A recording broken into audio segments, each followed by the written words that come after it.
बात उस समय की है जब राजा कृष्णदेव राय की माता बहुत वृद्ध हो गई थी। एक बार वे बहुत बीमार पड़ गई। उन्हें लगा कि अब मेरी मृत्यु नज़दीक आ गई है। उन्हें आम बहुत पसंद थे, इसलिए जीवन के अंतिम दिनों में वे आम दान करना चाहती थी। और फिर राजा ने ब्राह्मणों को आम दान करने की इच्छा प्रकट की। वे समझती थी कि इस प्रकार दान करने से उन्हें स्वर्ग की प्राप्ति होगी। फिर कुछ दिनों बाद राजा की माता अपनी अंतिम इच्छा की पूर्ति किए बिना ही मृत्यु को प्राप्त हो गई। उनकी मृत्यु के बाद राजा ने सभी विद्वान ब्राह्मणों को बुलाया और अपनी माँ की अंतिम अपूर्ण इच्छा के बारे में बताया। कुछ देर तक चुप रहने के पश्चात ब्राह्मण बोले, यह तो बहुत ही बुरा हुआ महाराज। अंतिम इच्छा के पूरा न होने की दशा में तो उन्हें मुक्ति ही नहीं मिल सकती, वे प्रेत योनि में भटकती रहेंगी। महाराज, आपको उनकी आत्मा की शांति का उपाय करना चाहिए।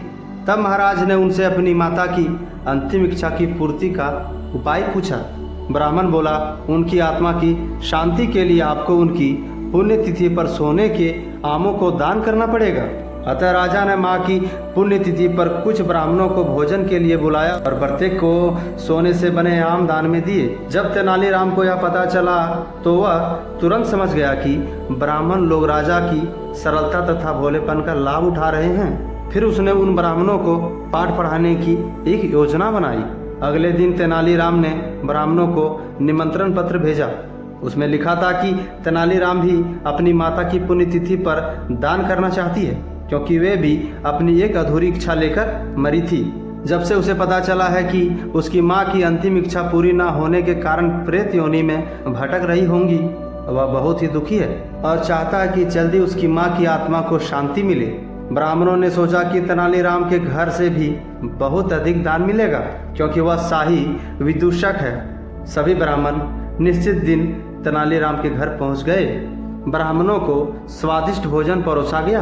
भोजन करने के पश्चात सभी दान मिलने की प्रतीक्षा करने लगे। तभी उन्होंने देखा कि तेनालीराम लोहे की सलाखों को आग में गर्म कर रहा है। पूछने पर तेनालीराम बोला, मेरी माँ जोड़ों के दर्द से परेशान थी।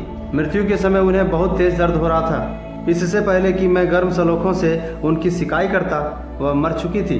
अब उनकी आत्मा की शांति के लिए मुझे आपके साथ वैसा ही करना पड़ेगा जैसे कि उनकी अंतिम इच्छा थी। यह सुनकर ब्राह्मण बौखला गए। वे वहां से तुरंत चले जाने लगे।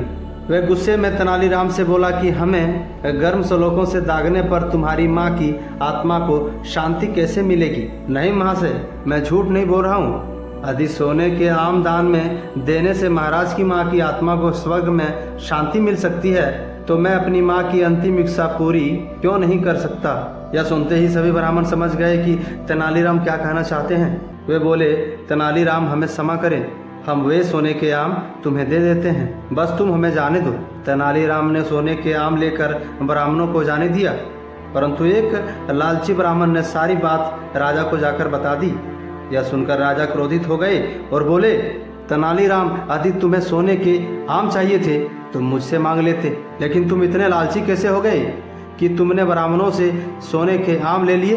तेनालीराम ने कहा, मैं लालची नहीं हूँ, मैं तो उनकी लालच की प्रवृत्ति को रोक रहा था। यदि वे आपकी माँ की पुण्यतिथि पर सोने के आम ग्रहण कर सकते हैं तो मेरी माँ की पुण्यतिथि पर लोहे की गर्म सलाखें क्यों नहीं झेल सकते? राजा ने तेनालीराम की बातों का अर्थ समझ गया। उन्होंने ब्राह्मणों को बुलाया और उन्हें भविष्य में लालच त्यागने को कहा। इसलिए लालच इंसान को नर्क का रास्ता दिखाता है, उससे कृपया दूर ही रहें।